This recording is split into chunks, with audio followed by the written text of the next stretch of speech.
Here we go. Isa akong royalty from England. Direct descendant ni Queen Elizabeth.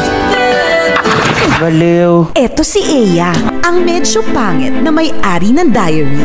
3,500 kada buwan, 1 month advance, 1 month deposit, 5,000 deposit sa Meralco, 2,500 sa tubig, 4 kayo sa kwarto, bawal ng tila ng boyfriend, saka bawal mag-alaga ng aso.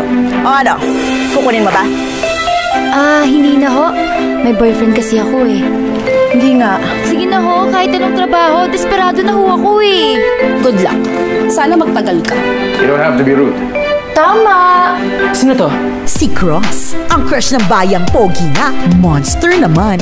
Ang anak ko is human, but also he is half halimaw. Mukha mo pala yun. Akala ko connect the dots. Ay! Pangit na nga. Lampa pa.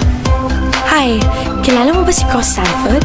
Eto naman si Lori, ang half-British BFF ni Eya.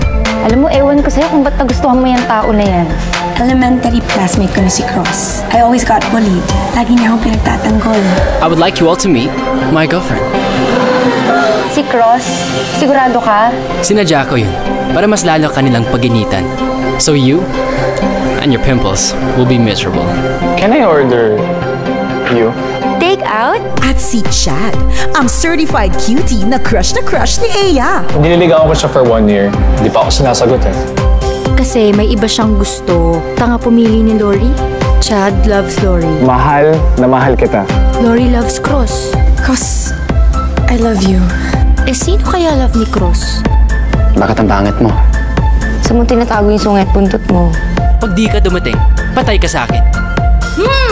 Para mapansin ka man ni Cross. Kasi bagay kayo. Papatayin kita, malimong ka! Diary ng pangit,